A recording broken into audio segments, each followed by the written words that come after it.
ముడిపడి ఉన్నాయి. ఈరోజు ఆశా వర్కర్ల సమస్యలు 99% పరిష్కారం కావాలంటే ఫిక్స్డ్ వేతనం 18,000 ఇచ్చినప్పుడు మాత్రమే సాధ్యం అవుతుంది. ప్రధానంగా మేము ఇది అడుగుతున్నాం. అడగడానికి కూడా కారణం ఏంటంటే ఈరోజు మేము పొద్దంతా పనిచేస్తున్నాం, కానీ ఈరోజు మాకు బిల్లులు చేసేటప్పుడు మా పని గంటల్ని లెక్కలోకి తీసుకోవట్లేదు, మా శ్రమను లెక్కలోకి తీసుకోవట్లేదు. కేసులు ఉంటేనే డబ్బులని ప్రభుత్వం మోసం చేస్తుంది. ఆ విధానం రద్దు కావాలని, నెల జీతం కావాలని, ఫిక్స్డ్ వేతనం కావాలని మేము ఈ బస్సు రాష్ట్ర ఆశా వర్కర్ల రాష్ట్ర బస్సు జాతాను ప్రారంభించడం జరిగింది. ఈ నెల 15వ తేదీన నిర్మల్ జిల్లాలో ప్రారంభించాం. రాష్ట్రమంతా అన్ని జిల్లాలు పర్యటించాం. ఈరోజు ఇప్పుడు ఇందిరా పార్క్ వద్ద మేము ముగింపు సభ కూడా మేము నిర్వహిస్తున్నాం.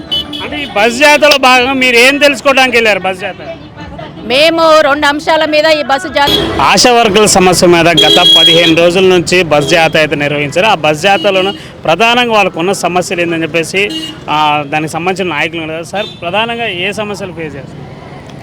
ఈ నెల 15వ తారీఖు నుంచి బస్సు యాత్ర మొదలైంది. ఈరోజు హైదరాబాద్లో ముగింపు సభ జరుగుతూ ఉన్నది. ప్రధానంగా ఆశా వర్కర్లకు సంబంధించిన సమస్యలు చాలా కాలం నుంచి ప్రభుత్వం, ఇటు కేంద్ర ప్రభుత్వం అట్లాగే రాష్ట్ర ప్రభుత్వం 2 ప్రభుత్వాల దృష్టికి తీసుకెళ్లడం జరుగుతూ ఉన్నది. కానీ ఏ ప్రభుత్వాలు కూడా పట్టించుకున్న పరిస్థితి లేదు. ప్రధానంగా ఈరోజు ఆశా వర్కర్లకు సంబంధించింది ఏంటంటే ఫిక్స్డ్ వేతనం ఇవ్వాలి అని చెప్పేసి అడుగుతూ ఉన్నాం. ఇప్పటికీ కూడా పనికి తగ్గ పారితోషికం మాత్రమే చెల్లిస్తూ ఉన్నారు. అంటే 9,750 రూపాయలు నెలకు వస్తున్న పరిస్థితి ఉన్నది. అది కూడా ఫిక్స్డ్గా లేదు. ఓ సందర్భంలో 8,000 వస్తుంది, 6,000 వస్తుంది, 7,000 రూపాయలు కూడా వస్తున్న పరిస్థితి ఉన్నది. అంటే నెల మొత్తం కూడా పనిచేసినా కూడా గ్యారంటీగా ఇంత జీతం వస్తుంది అని చెప్పేసి పరిస్థితి ఈరోజు ఆశా వర్కర్లకు లేదు. అందుకని పక్కనే ఉన్న ఆంధ్రప్రదేశ్ రాష్ట్రంలో ఫిక్స్డ్ వేతనం ఇస్తున్నారు. మరి తెలంగాణ రాష్ట్రంలో కూడా ఫిక్స్డ్ వేతనం ఇవ్వండి అని చెప్పేసి చాలా కాలంగా అడుగుతున్న, గతంలో ఉన్న బీఆర్ఎస్ ప్రభుత్వం పట్టించుకోలేదు. ఇప్పుడు కాంగ్రెస్ ప్రభుత్వం కూడా ఇంకా ఏమీ స్పందించని పరిస్థితి ఉన్నది. బీజేపీ సెంట్రల్ గవర్నమెంట్ కూడా ఆ రకమైన పరిస్థితిలోనే ఈరోజు ఉన్నది. అందుకని ప్రధానమైనది ఏంటి అని అంటే ఈరోజు ఫిక్స్డ్ వేతనం కావాలి అని చెప్పేసి ఒకటి. రెండోది ఏంటి అని అంటే జాబ్ చార్ట్ ఒకటి కావాలి. ఈరోజు ఎట్లాంటి సమస్యలు వచ్చినా కూడా ఈరోజు ఆశా వర్కర్లనే పంపిస్తున్నారు. అంటే ఇక్కడ స్కూళ్ళ దగ్గర ఎగ్జామ్స్ అయినా, కాలేజీల్లో ఎగ్జామ్స్ అయినా, లేకపోతే ఇంకెక్కడైనా ఆపద వచ్చినా కూడా అక్కడికి వెళ్ళిపోతున్నారు. పబ్లిక్ మీటింగ్లు అయినా కూడా అక్కడ పంపించేస్తున్నారు. కానీ ఆ సందర్భంగా టీఏలు ఇవ్వట్లేదు, డిఏలు ఇవ్వట్లేదు, దానికి అయిపోయే ఖర్చులు ఇవ్వట్లేదు. కానీ మరి దానికి అక్కడ పోయి పనిచేసినందుకు అసలు ఏమి ఇస్తున్నారు అనేది కూడా ఏమీ లేదు అక్కడ. అంటే వాళ్ళ పని ఏమో పనికి తగ్గ పారితోషికము. అసలు సెంటర్లో ఏ పని ఉంటే ఒక రకంగా ఏంటంటే సెంటర్ ఊడ్చుకోవడం, తూడ్చుకోవడం, సామాను వస్తే దించుకోవడం, ఇట్లాంటి అన్ని పనులు ఈరోజు ఆశాలతో చేయించుకుంటున్న పరిస్థితి ఉన్నది. అందుకని యూనియన్గా అడుగుతూ ఉన్నాం, మీరు ఫిక్స్డ్ వేతనం 18,000 ఇవ్వండి, మీరు 8 గంటల డ్యూటీ చేయించుకోండి అని చెప్పేసి అంటున్నారు. దానికి మాత్రం లేదు. కానీ కొన్ని సెంటర్లు ఏం చెప్తున్నారంటే మీరు 9 గంటలకు రావాలి, సంతకం చేయాలి, 4:30 దాకా ఈరోజు ఉండాలి అని చెప్పేసి కూడా ఈరోజు చెప్తా ఉన్నారు. కానీ ఇది కరెక్ట్ కాదు అని చెప్పేసి అంటూ ఉన్నాం. అందుకని ఈ ప్రధానమైన సమస్యలు ఉన్నాయి. వీటిపైనే ప్రభుత్వం దృష్టికి తీసుకెళ్ళాలి అనే నేపథ్యంలోనే ఈ పాదయాత్ర, బస్ యాత్ర జరిగింది. ఈరోజు ముగింపు జరుగుతూ ఉన్నది. ఇప్పుడు రాబోయే బడ్జెట్ సమావేశాలు, అంటే తెలంగాణ రాష్ట్ర అసెంబ్లీ సమావేశాలు ఫిబ్రవరిలో జరుగుతాయి, బడ్జెట్ సమావేశాలు. ఈ సందర్భంగా ఆశాలకు సంబంధించిన ఏవైతే సమస్యలు ఉన్నాయో వాటిని పరిష్కారం చేస్తూ నిర్ణయం చేయాలి అని చెప్పేసి కోరుతూ ఉన్నాం. అట్లాగే కేంద్ర ప్రభుత్వం, అంటే ఇది కేంద్ర ప్రభుత్వ పాత్ర కూడా ఉన్నది. ఇది 2 అంటే అటు స్టేటు అండ్ సెంట్రల్ గవర్నమెంట్ స్కీమ్ కింద ఇది నడుస్తూ ఉంది. అంటే సెంట్రల్ గవర్నమెంట్ కూడా ఏంటంటే వైద్యం అనేది మొత్తం రాష్ట్ర జాబితాలో ఉంది కాబట్టి మాకేం సంబంధం లేదు వీళ్ళ వేతనాలకు సంబంధించి అనే పద్ధతిలో ఈరోజు వ్యవహరిస్తూ ఉంది. ఒకవైపేమో బేటీ బచావో బేటీ పడావో అని చెప్పేసి మోడీ గారు అంటున్నారు. మరి అందరూ బేటీలే, దీంట్లో ఉన్న వాళ్ళందరూ కూడా అందరూ ఆడవాళ్ళే. మరి ఆడవాళ్ళు కనీసం ఈ 9,000 రూపాయలతోటి ఎట్లా బతుకుతారు అని చెప్పేసి కూడా ఆలోచన చేస్తున్న పరిస్థితి లేదు. అందుకని 2 ప్రభుత్వాలు కూడా మేము చెప్తా ఉన్నాం, మీరు ఇక్కడ ఉన్నది మొత్తం కూడా మహిళలు, స్కీమ్ వర్కర్లు, వీళ్ళకి ఫిక్స్డ్ వేతనం 18,000 ఇవ్వండి, రిటైర్మెంట్ బెనిఫిట్స్ కల్పించండి, ఈఎస్ఐ పిఎఫ్ సౌకర్యం కల్పించాలి అని చెప్పేసి ఈ సందర్భంగా కోరుతా ఉన్నాం. అంటే వర్క్ ప్రెజర్ ఒకటి, అలాగే మీరు చేస్తే చేయండి, లేదు మీ ఉద్యోగాలు చేసి మీ ప్లేస్లో వేరే వాళ్ళని పెట్టుకుంటాం అని చెప్పేసి బెదిరించే సందర్భాలు కూడా కనపడుతున్నాయి అన్నారు కదా. అవును, ఇవి కనపడుతూ ఉన్నాయి. ఎందుకనంటే వీళ్ళకి టైమింగ్స్ లేవు. వాస్తవానికి ఏంటి అంటే ఒక ప్రెగ్నెంట్ మహిళలను తీసుకురావాలి, వీళ్ళు ఏరియాల్లో వీళ్ళ డ్యూటీ అంతా కూడా ఏరియాలో చేయాలి. అక్కడ ఏ ఏ రకాల పేషెంట్స్ ఉంటారు వాళ్ళందరినీ కూడా ఐడెంటిఫై చేయాలి. ఐడెంటిఫై చేసి ఆ సెంటర్కు తీసుకెళ్ళాలి, వాళ్ళకు వైద్యం అందించాల్సిన పరిస్థితి ఉంటుంది. కానీ ఇప్పుడున్న కొంతమంది ఏం చేస్తున్నారు అని అంటే, మీరు సెంటర్కు రావాలి, సంతకం చేయాలి, మళ్ళీ ఇక్కడికి ఫీల్డ్కి పోవాలి, ఫీల్డ్కి వచ్చి మళ్ళీ ఇక్కడే సెంటర్కు రావాలి, సెంటర్ నుంచి మళ్ళీ ఇంటికి పోవాలి. అంటే ఒకే పనికి వీళ్ళు 4 సార్లు చెక్కలు కొట్టాల్సి వస్తుంది. దానివల్ల ఏంటి అని అంటే, వీళ్ళు రాలేదనుకో మీరు ఇష్టం ఉంటే చేయండి, లేకపోతే లేండి మానేయండి, మీరు కాకపోతే ఇంకొకరు వస్తారు అనే పద్ధతుల్లో ఈరోజు బెదిరిస్తున్నారు. అందుకని మేము అడుగుతున్నాం, ఎందుకంటే ఒక రెగ్యులర్ ఉద్యోగి అనుకో ఖచ్చితంగా మార్నింగ్ 9కి వచ్చి పంచుకొట్టాలి, ఈవినింగ్ పోయేటప్పుడు ఆయన పంచుకొట్టి పోవాలి. మరి మేమేమైనా ఆశాలు ఏమైనా రెగ్యులర్ ఉద్యోగస్తులా? మరి రెగ్యులర్ ఉద్యోగస్తులు కారు కదా. మరి రెగ్యులర్ ఉద్యోగస్తులకు ఇస్తున్నటువంటి సౌకర్యాలని మీరు ఏమైనా కల్పిస్తున్నారా? అట్లాంటివి కూడా లేవు కదా. మరి అట్లాంటి సందర్భంలో మీ వర్క్ ప్రెషర్ ఎందుకు పెడతా ఉన్నారు అనేది ఈ సందర్భంగా అడుగుతా ఉన్నాం. అడిగిన సందర్భంలో వాళ్ళు ఇట్లా మొత్తం ప్రభుత్వ అధికారులు ఇష్టం ఉంటే చేయండి, లేకపోతే లేదు అని చెప్పేసి బెదిరింపులకు దిగడం అనేది జరుగుతూ ఉన్నది. దీన్ని కూడా మానుకోవాలి అని చెప్పేసి అనేక సందర్భాల్లో డైరెక్టర్ గారి దృష్టికి తీసుకెళ్ళాము, డిఎంఎండ్హెచ్ఓ గారి దృష్టికి కూడా తీసుకెళ్ళాము. కొన్ని సందర్భాల్లో చెప్తా ఉన్నారు, కానీ అది మాత్రం రొటీన్గా అవుతూ ఉన్నది. ఇది మాత్రం మానుకోవాలని చెప్పేసి యూనియన్గా కూడా డిమాండ్ చేస్తూ ఉన్నాం. అంటే సరైన వేతనం లేదు, అలాగే టైమింగ్స్ కూడా లేవు, ఇష్టానుసారం అంటే ఏ టైంలో పడితే ఆ టైం వెళ్ళాల్సి వస్తుందని చెప్పేసి వాళ్ళ ఆశా వర్కర్ల కుటుంబాల్లో కూడా కలహాలు వచ్చిన సందర్భాలు మనం గతంలో చూసాం. మరి దాని గురించి ప్రభుత్వం ఏం ఆలోచన చేయట్లా? అంటే వీళ్ళకి సరైన టైమ్స్ పెట్టాలి, వీళ్ళకి సరైన వేతనం ఇవ్వాలని చెప్పేసి గవర్నమెంట్ ఎందుకు ఆలోచించలేకపోతుంది? గవర్నమెంట్ ఏమిటి అని అంటే, వీళ్ళ నుంచి ఎంత పని చేయించుకోగలిగితే అంత పని చేయించుకోవాలి అనేది మాత్రమే ఒకటే ఆలోచన చేస్తున్నారు. ఆశా వర్కర్ డ్యూటీ అంటే ఏంది, ఇన్ని గంటలు అనేది లేదు. ఇప్పుడు ప్రజెంటు ఒక పేషెంట్ ప్రెగ్నెంట్ మహిళ ఇప్పుడు ఉంది, ఆమె అర్ధరాత్రి కాల్ చేసింది అనుకోండి, రాత్రి 12 గంటలకో 1 గంటకో కాల్ వచ్చింది, నాకు నొప్పులు వచ్చినాయి, హాస్పిటల్ తీసుకెళ్ళాలా అమ్మ అంటే, ఇప్పుడు ఈ ఆశా వర్కర్ ఎక్కడున్నా ఏ రాత్రి ఎక్కడున్నా కూడా వెంటనే స్పందించాలి. ఆ ఒక్కతైనా కూడా వాళ్ళ ఇంటికి పోవాలి, ఇంటికి పోయి ఆ పేషెంట్ని తీసుకొని అక్కడ దగ్గరలో ఉన్న ప్రభుత్వ ఆసుపత్రికి తీసుకుపోవాల్సిన అవసరం ఉంటుంది. అట్లాంటి పరిస్థితుల్లో ఆశాలు ఉన్నారు. ఒకనొక సందర్భంలో ఆశాలు ఆ పేషెంట్తో పాటు వాళ్ళు కూడా నైటు ఆ గాంధీ హాస్పిటల్ అయినా, ఉస్మానియా హాస్పిటల్ అయినా, లేదంటే ఇక్కడ ఉన్న కోటిలో ఉన్న మెటర్నిటీ హాస్పిటల్ అయినా అక్కడే ఉండాల్సిన పరిస్థితి కూడా వస్తూ ఉన్నది. కానీ వాళ్ళ కనీసం ఏర్పాట్లు కూడా అక్కడేమీ ఉండే పరిస్థితి కూడా లేవు. అందుకని ఏంటి అంటే, గవర్నమెంట్ కూడా ఒక వెట్టి చాకిరి చేయించుకుంటుంది. సెంట్రల్ గవర్నమెంట్ చేయించుకుంటుంది, అట్లాగే స్టేట్ గవర్నమెంట్ కూడా వెట్టి చాకిరి చేయించుకుంటుంది. అందుకనే ఈ వెట్టి చాకిరిని రూపుమాపండి, వీళ్ళకి ఫిక్స్డ్ వేతనం ఇవ్వండి అని చెప్పేసి మేము చెప్తా ఉన్నాం. అంటే సాధారణం చూసుకున్నట్టయితే పల్లెటూరులో ఆ కూలి పనులకు పోయే వాళ్ళకు కూడా నెలకు 10 నుంచి 15 వేల దాకా అంటే వాళ్ళు కూలి చేసుకున్నందుకు 20,000 లోపు వస్తుంది కదా. మరి గౌరవమైన ఉద్యోగం ఆశా వర్కర్లు అని చెప్పేసి అంటారు, మరి వీళ్ళకి ఎందుకు పెంచలేకపోతుంది ప్రభుత్వం? ప్రభుత్వము వాళ్ళు చెప్పేదేమో ఒకటి, వీళ్ళకి పనికి తగ్గ పారితోషికం అని చెప్పేసి అంటారు, కానీ ఉన్న పనులన్నీ మాత్రం చేయించుకుంటారు.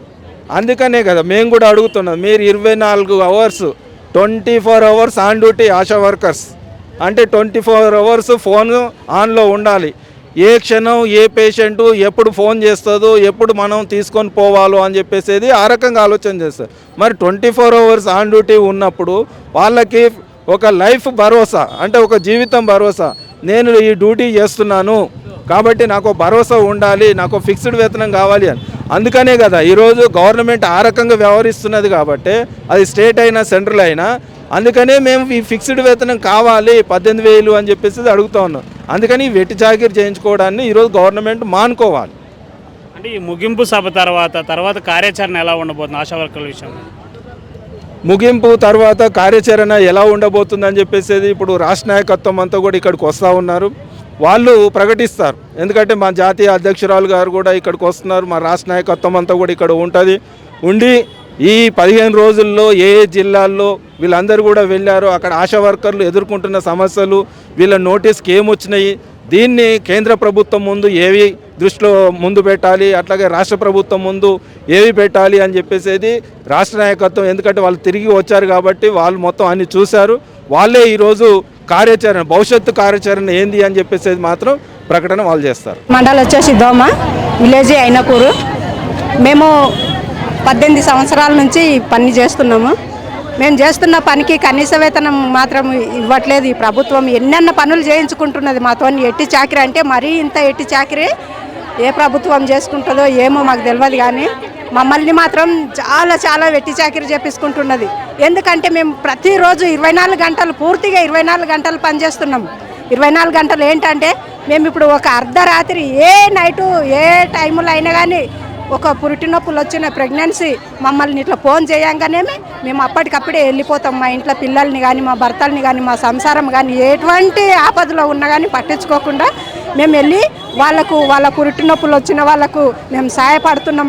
నేనున్నా, నీకేంటి చెల్లె, నీకేమైనా కానీ నేను బాధ్యత నేనున్నా అంటని చెప్పి వాళ్ళకు ధైర్యాన్ని ఇచ్చి మేము పూర్తిగా వాళ్ళకు సేవలు అందించి తల్లి బిడ్డలను క్షేమంగా చూసుకొని మేము 2 రోజులైనా 3 రోజులైనా ఎన్ని రోజులైనా కానీ వాళ్ళు వెనుక ఈ హాస్పిటల్ కాకపోతే ఇంకోటి కాకపోతే ఇంకోటి ఎక్కడ వెళ్ళినా కానీ కొంచెం బీపీ ఎక్కువ వచ్చిందంటే అక్కడ అడ్మిట్ చేసుకోకుండా వాళ్ళను కనీసం మా డెలివరీ అయ్యే సూచనలు ఉంటే కూడా ఇంకా బీపీ ఎక్కువ ఉంది ఇక్కడ చేయమని అంటే మేము ఇక్కడ నుంచి మేము మా మారుమూల గ్రామం నుంచి మేము పరిగి నుంచి తాండూరు నుంచి మళ్ళీ ఇక్కడ నీలఫోర్కు ఇక్కడ జడ్జిఖానకు కానీ వచ్చి డెలివరీలు చేయించుకొని వాళ్ళను సురక్షితంగా తీసుకొని మేము మళ్ళీ 2 రోజులైనా తినకపోయినా కానీ అన్న కనీసం కొందరు ఉన్న వాళ్ళు ఉంటారు, లేని వాళ్ళు ఉంటారు. ఛాయనీళ్ళు కూడా దాపకుంటే కూడా ఇంకా మేము మాతో 10 రూపాయలు ఉంటే ఆ ఛాయనీళ్ళు తాగి మేము రిటర్న్ మళ్ళీ ఇంటికి వస్తాం. ఏ అర్ధరాత్రి అయినా కానీ వెహికల్ కూడా అందుబాటులో ఉంటుంది. వెహికల్లోనే వెళ్ళిపోతాం సార్. వెహికల్ అయితే అందుబాటులో ఉంటుంది. అదొక్కటి పెట్టినందుకు చాలా ధన్యవాదాలు, చాలా ధన్యవాదాలు. పోయేటప్పుడు మాత్రమే, ఎందుకంటే ఆ ప్రెగ్నెన్సీకి చాలా ప్రాబ్లమ్స్లో ఉంటారు కదా, వాళ్ళు బాధలో ఉన్నందుకు ఆ వెహికల్ పెట్టినందుకు చాలా చాలా ధన్యవాదాలు ఆ వెహికల్ కోసం. కానీ మేము వచ్చేటప్పుడు మళ్ళీ మాకు ఏ వెహికల్ లేదు. మాకు ఇప్పుడు అంటే కొంచెం ఆ బస్ సౌకర్యం ఉన్నది. ఆ బస్సు వాళ్ళు కూడా ఇంకా వెనకకు ముందరకు తోసేస్తున్నారు. అట్లనే ఎక్కి కింద వాడుకుంటున్నాం ఎక్కి ఇండ్ల కాడికి వచ్చి తినకుండా కండ్లు తిరిగి పడిపోయే పరిస్థితిలో ఉంటాం మేము ఒక్కొక్కసారి. అట్లా కూడా ఇంకా ఇండ్ల కాడికి వచ్చి ఏ రాత్రి 11-12 అయిందంటే కూడా మా భర్త వాళ్ళకి ఫోన్లు చేసి గేట్ల మీద దిగి వాడికి వచ్చి ఎక్కించుకొని పోతారు. ఈ పని సల్లగుండా బందగాండి అంటే బందగారని మమ్మల్ని ఎంతగానో టార్చర్ చేస్తారు మా భర్తలు కూడా. నేనంటే కొంచెము వేజ్ ఉంది, వేజ్ లేని పిల్లల్ని కూడా ఇంకా టార్చర్ చేసి కొందరు ఆశా వర్కర్లు చనిపోయిన వాళ్ళు కూడా ఉన్నారు ఈ ప్రాబ్లమ్స్ వల్ల. కాకపోతే మా ప్రాబ్లమ్స్ మేమే అనుభవిస్తున్నాము, కానీ ప్రభుత్వం మాత్రం పట్టించుకునే దుస్థితి లేదు మాకు. ఎందుకంటే మేము ఆశా వర్కుల విషయంలో కేంద్ర ప్రభుత్వం కూడా సరైన దృష్టి లేదు, అలాగే రాష్ట్ర ప్రభుత్వం కూడా మా సమస్యలు పట్టించుకోవట్లేదు. ఎందుకంటే దాదాపు కొన్ని సంవత్సరాల తరబడి మేము ఉద్యోగం వెట్టి చాకరీ చేస్తున్నాము, కానీ మా సమస్యలను ఎవరూ నెరవేర్చట్లేదని చెప్పేసి ఆశా వర్కులు అయితే బస్ జాతర నిర్వహించారు. ఆ బస్ జాతరలో భాగంగా వాళ్ళ ప్రధాన సమస్యలు ఏందో, వాళ్ళ డిమాండ్స్ ఏందో ఒకసారి అడిగే ప్రయత్నం చేస్తారు. మేడం, మీ ప్రధానంగా ఏ సమస్యలతో పోరాడుతున్నారు? మాకు జీతాలు పెంచట్లేదండి. ఇంకా బజ్జాత 15 రోజుల నుంచి అందరూ ప్రతి ఒక్క జిల్లాకి వెళ్ళి 15 రోజులుగా చేస్తున్నారు. వాళ్ళు అన్నీ వదులుకొని చేసుకుంటున్నారు. వాళ్ళకు ఒక ఏమంటారు, డబ్బులు లేవు, ఏం లేవు, అయినా కానీ మా సొంత ఖర్చులతో వాళ్ళని పంపించి వాళ్ళంతా ప్రతి ఒక్క జిల్లాకు తిరిగి వస్తున్నారు వాళ్ళ పాపం. మాకేమో ఇంత వర్క్ చేసినా కానీ మాకు పిఎఫ్లు లేవు, ఏం లేవు. ఏమంటారు, డబ్బులు ఎందుకు వేయట్లేరు అని అంటే దానికి ఒక రీజన్ చెప్తున్నారు, మీరు సరిగా వర్క్ చేయట్లేదు అందుకే రావట్లేదు అని. మాకు ఫిక్స్డ్ వేతనం కావాలని అయితే కోరుకుంటున్నామండి. అంటే మీ జీతాలు కూడా సరిగా అకౌంట్లో పడని పరిస్థితి అంట కదా? కొంతమందికి పడుతున్నాయి, కొంతమందికి పడట్లేదు. అంటే మీకు జీతాల కోసం కూడా అడుక్కునే పరిస్థితి కనపడుతుంది, అలాగే సరైన గౌరవం కూడా ఉండట్లేదు విలేజ్ ప్రాంతాలలో అని చెప్పేసి అంటున్నారు. విలేజ్లో అయితే ఓకే, కానీ ఈ సిటీలో అయితే మరి హీనంగా ఉందండి మా పరిస్థితి. పోయినా కానీ ఆశలనే ఇదిగా ఉండట్లేదు. ప్రజలు గుర్తిస్తున్నారు, ఒక పత్రికా విలేకరులు గుర్తిస్తున్నారు మమ్మల్ని, కానీ ఈ గవర్నమెంట్ మంత్రులు వీళ్ళు ఉన్నారు కదా, వాళ్ళు మాత్రం మమ్మల్ని ఆశాలుగా ఎవరు గుర్తించట్లేదండి. ఆశాలకు ఏం వర్క్ ఉందో మాకేం తెలుసు, మీరు ఏం పని చేస్తున్నారు మాకు తెలియదు మీ వర్క్ అని అంటున్నారు. అందుకే మాతో వచ్చి మంత్రివర్యులు కానీ సీఎం గారు కానీ ఒక్కరోజు వచ్చి మా దగ్గర మేము చేసే పనుల్లో మాకు ఒకసారి కలిస్తే మేము చెప్తామండి ఏమేమి పనులు చేస్తున్నాం, దేనికోసం మీరు మాకు జీతం ఇస్తున్నారు, దాన్ని బట్టి మీకు తెలుస్తుంది మేము వర్క్ చేస్తే మాకు ఎంత ఇవ్వాలనేది తెలుస్తుందని మేము కోరుకుంటున్నామండి మన సీఎం గారికి. అంటే మీరు ఉద్యోగాన్ని అయితే ఏ టైం అనేది లేదు, ఏ టైంకి ఎలా వెళ్ళాల్సి ఉంటుంది, అర్ధరాత్రి అయినా వెళ్ళే పరిస్థితి కనుక మరి అలాంటి మిమ్మల్ని ఎందుకు తక్కువ చూపు చూడాల్సి వస్తుంది? అదే అర్థం కావట్లేదండి. ఏ రాత్రి అయినా మేము ఎంత 2 గంటలకు ఫోన్ చేసిన పేషెంట్ని తీసుకొని డెలివరీకి తీసుకెళ్తాం, 3 గంటలకైనా నైట్లో ఎనీ టైం తీసుకెళ్ళి ఒక బేబీని అయితే మేము బతికించగలుగుతున్నాం, ఒక బాలింతను అయితే బతికించగలుగుతున్నాం.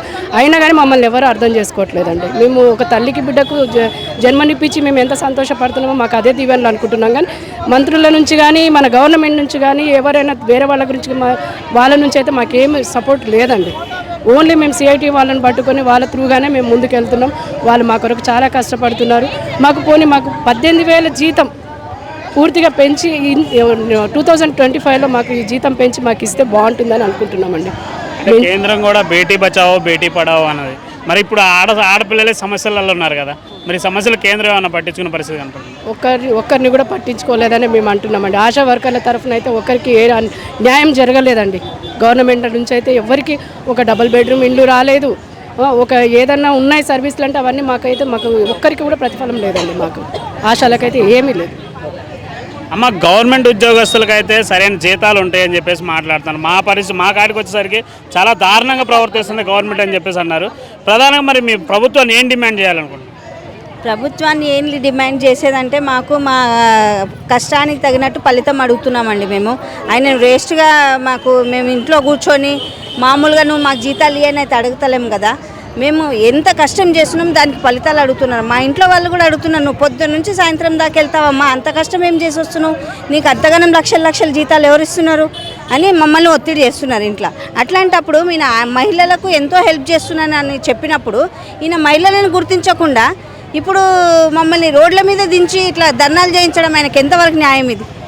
మేము మా కష్టాలకు తగ్గట్టు మేము ఫలితాలు అడుగుతున్నాం కానీ ఆయన ఇంటి నుంచి అయితే మేము ఏం అడుగుతలేం కదా. ఆయన ఇంటి సొత్తు అయితే ఏమీ అడుగుతలేం కదా. మా కష్టానికి తగ్గట్టు ఫలితాలు అడుగుతున్నాం మేము. కనీసం మహిళలకు ఎంతో హెల్ప్ చేస్తున్నాం, మహిళలకు వెళ్తున్నాం. మరి ఆడపడుచులు అని అన్నప్పుడు ఆడపడుచులను రోడ్ల మీద ఇడుస్తున్నావు నువ్వు, నీకు ఇదేమైనా న్యాయం ఉందా చెప్పు? అదే నీ సొంత వాళ్ళు అయితే అగేలాగా చేస్తున్నారా? ఇంతమంది ఇంతగానము రోడ్ల మీదకి ఎక్కి నా కోసం ఇంతగానము అడుగుతున్నారు కదా, నేను ఏదైనా చెయ్యాలని అనే మనసు కూడా ఆయనకి వస్తలేదా? ఆడపిల్లలు మా కష్ట సుఖాలు ఎవరు అర్థం చేసుకోవాలి? మాకు వార్డుల మీద పోయినప్పుడు 2-3 గంటలైనా మాకు వాష్రూమ్లు వస్తుంటాయి. మాకు 24 గంటలు మేము ఎక్కడైనా పోవాలన్నా కష్టమే, ఎక్కడైనా ఉండాలన్నా కష్టమే. పిల్లల్ని ఎమర్జెన్సీగా ఎక్కడైనా మా పిల్లల్ని ఎక్కడైనా తీసుకెళ్లాలన్నా కష్టమే. ప్రతి ఒక్కటి మాకు ఇబ్బందిగానే ఉన్నప్పుడు మా కష్టాలు ఎందుకు మీరు గుర్తించరు? అదే కష్టాలు మీకుంటా ఊరుకుంటారా మీరు? కష్టం చేయించుకుంటున్నారు కదా, కష్టానికి తగ్గట్టు ఫలితాలు అడుగుతున్నాం కానీ అయితే వృధాగా అడుగుతలేం కదా. ఎంతవరకు ఇది న్యాయం అనే ఆయనని సీఎంని అడుగుతున్నాం మేము. ఇప్పుడు 9,000 జీతం అనేది సాధారణంగా కూలి పనికి పోతేనే వస్తుంది. కూలి పనికి వెళ్తే కూలి వాళ్ళకు కూడా దాదాపు 20,000 నుంచి 25,000 వచ్చే పరిస్థితి. కూలి అయినా కూడా ఒక 5-6 గంటలు పని చేసి ఆయన 1,000 రూపాయలు సంపాదించుకుంటున్నాడు. అదే 1,000 రూపాయలు సంపాదించుకున్నాడు 15 రోజులకు ఆయనకు 15,000 వస్తాయి. అట్లాగా మేము నెలంతా చేస్తే మాకు 9,000 ఇస్తున్నారు. మీకు న్యాయమేనా ఇది? ఏమి గుర్తించి మమ్మల్ని ఈ రకంగా మమ్మల్ని ఇబ్బంది పెడుతున్నారు? మళ్ళీ టార్గెట్ అంటారు, టార్గెట్ లేకపోతే అక్కడి నుంచి టార్చరు, మెడికల్ ఆఫీసర్ టార్చరు. ఇవన్నీ మరి ఇంత చిన్న ఇబ్బంది అయినా గవర్నమెంట్ మమ్మల్ని పిల్లలు ఎవరైనా డెల్త్ అయినా కానీ 10 సార్లు హాస్పిటల్ తింపుతారు. రిపోర్ట్ల మీద రిపోర్ట్లు, ఫోన్ల మీద ఫోన్లు పెట్టి మమ్మల్ని హిమోగ్లోబిన్ తక్కువ బాధనే, ప్రతి ఒక్కటి పేషెంట్కి ఏది తక్కువ బాధనే ఆమెను మేము చూసుకోవాలి సొంతగా. ఎవరైతే మెడికల్ ఆఫీసర్ ఎంబడి ఉండి చూడదు, నా ఏఎన్ఎం ఎంబడి ఉండి చూడదు. ప్రతి ఒక్కటి మమ్మల్ని గుర్తించమని అన్నప్పుడు మరి మా కష్టాలు ఎవరు అర్థం చేసుకోవాలి? కోవిడ్ టైంలో కూడా ఎవరొకరు రాలే, మేము తప్ప. మేము రోడ్డు మీద మేమే కనబడ్డాం కానీ ఎవరైనా కనబడ్డా? ఆయన వచ్చి ఏమన్నా చూసిండు ఒక పేషెంట్ అన్న? సీఎం గారు వచ్చేమన్నా చూసిండు ఒక పేషెంట్ అన్న? రోడ్ల మీద ఇడిచేసిన కూర్చున్నావు. మాకు అప్పుడు కూడా ఎంతోమంది చనిపోయినరు. అప్పుడు చనిపోయినప్పుడు ఎవరైనా వచ్చి వాళ్ళకైనా హెల్ప్ చేసిండా? కనీసం ఆయనకైనా మానవత్వం ఉన్న మనిషి అయితే ఆయన వచ్చి హెల్ప్ చేసిండా ఆయనకు? వాళ్ళ కుటుంబాలు ఏం కావాలి అప్పుడు? అది మాత్రం ఆయనకు అర్థమవుతలేదా? సీట్ ఎక్కియంగానే ఎవరి వల్ల అయినా సీఎం అయిండు? మన గుర్తింపు వల్లనే కదా అయిండు, ప్రజల వల్లనే కదా ఆయన సీఎం అయిండు. అయినప్పుడు ప్రజల కష్టాలు ఆయన గుర్తించకపోతే ఇంకెవరు గుర్తిస్తారు మరి? మెటర్నల్ డెత్ అయితేనే కూడా మాకే ఇబ్బంది. ఆమె ఎట్లా చనిపోయింది? ఆమెను మీరు మోటివేషన్ చేయలేదా?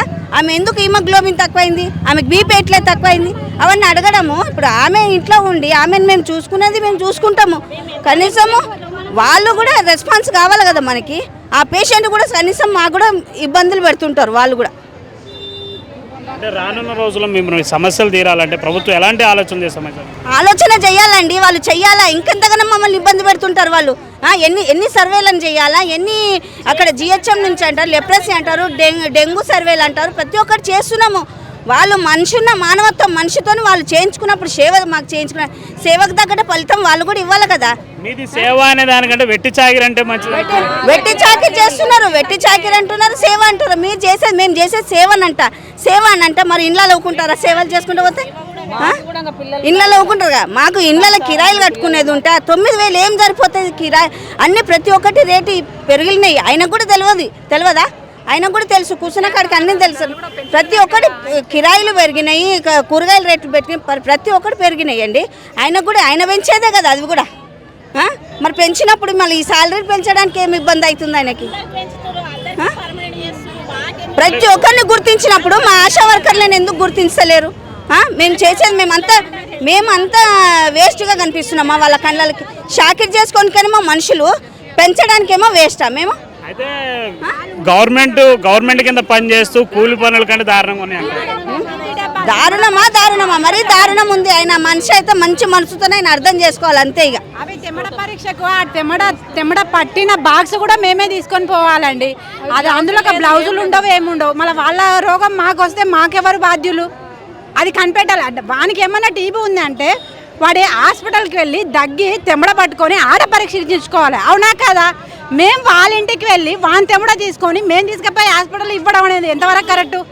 మా ఇంట్లో చిన్నపిల్లలు ఉన్నారు, మా ఇంట్లో ముసలి వాళ్ళు ఉన్నారు. మళ్ళీ ఆ జబ్బు మాకు సోకితే మా పిల్లలకు సోకదా? అది ఎంతవరకు కరెక్ట్ అనిపిస్తుంది? ఆయన భార్య కానీ ఆయన పిల్లలకు కానీ అదే టీబీ ఉన్న పేషెంట్ పక్కన నిలబడి మాట్లాడమని చెప్పండి ఆయనని. అదొక్క ధైర్యంగా వచ్చి మాట్లాడగలుగుతాడా? మాట్లాడాడు. మేము ధైర్యంగా వెళుతున్నాం వాళ్ళ ఇంటికి అన్నప్పుడు మాకు కూడా కరెక్ట్ శాలరీ ఇవ్వాలి కదా. మేము ఆయనను అడిగేది ఏది? మాకు ఫిక్స్డ్ వేతనం కావాలి, మా ఉద్యోగ భద్రత కావాలి, మాకే శాలరీ కావాలి. పనికి తగ్గానికి డెలివరీ అయితేనే కేసు, ఒక టీబీ కేసు ఉంటేనే కేసు, ఇంకొకటి ఏది లెప్రసీ సర్వే చేస్తేనే కేసు. అవన్నీ మాకు అనవసరం. మాకు ఎట్లుంటుంది అంటే కూలిపోతేనన్న వాడు 400 ఇస్తాడు, కూలిపోతేనన్నా నువ్వు చేసినా చెయ్యకున్నా 400 ఇస్తాడు వాడు. కానీ మాకు కూలి పని కన్నా అధ్వానంగా ఉంది. ఈ డ్యూటీ వద్దు, కూలి చేసేది మేలు అనిపిస్తుంది. ఉద్యోగాలు చేస్తే చేయండి లేకపోతే మళ్ళీ అట్లేమన్నారు, చెయ్యాలి కంపల్సరీ. అంటే ఇక్కడ అన్నం ప్లేట్లో పెడతారు, తినొద్దు నువ్వు. అన్నం పెడతారు, తినొద్దు నువ్వు అని అంటే ఎట్లా ఉంటుంది? ఓన్లీ సార్ మీరు చెప్పండి, టీబీ కేసు దగ్గరికి వాళ్ళు పోతారా? మళ్ళీ ఏమని చెప్తారు? మాస్కులు పెట్టుకోండి వాళ్ళకి అని చెప్తారు. వాళ్ళు మాస్కులు పెట్టుకోవచ్చు, అన్ని పెట్టుకోవచ్చు. మేమైతే ధైర్యంగా వాళ్ళ ఇంటికి వెళ్ళాలి. ఆ బాక్సులకు మేమే స్కూపం, అది వ్యాక్సిన్ బాక్స్ ఇవ్వండి దాంట్లో పెట్టుకొని పోతామంటే అది కూడా ఇవ్వరంట. అంటే మేము ఓన్లీ కవర్లో పెట్టుకొని చేతులు పెట్టుకొని తీసుకొని రావాలి. వానికి టీబీ ఉన్నా సరే టీబీ లేకున్నా సరే. ఇప్పుడు మేము తీసుకొని వచ్చిన తర్వాత ఆ టీబీ మాకు సోకింది అనుకో, అప్పుడు బాధ్యులు ఎవరు? ఈ డ్యూటీ ఆశా వర్కర్ డ్యూటీ చేసే వాళ్ళు అట్లా టీబీకి గురి అయిన వాళ్ళు చాలా మంది ఉన్నారు, బయటికి వస్తలేరు వాళ్ళు. Thank you sir.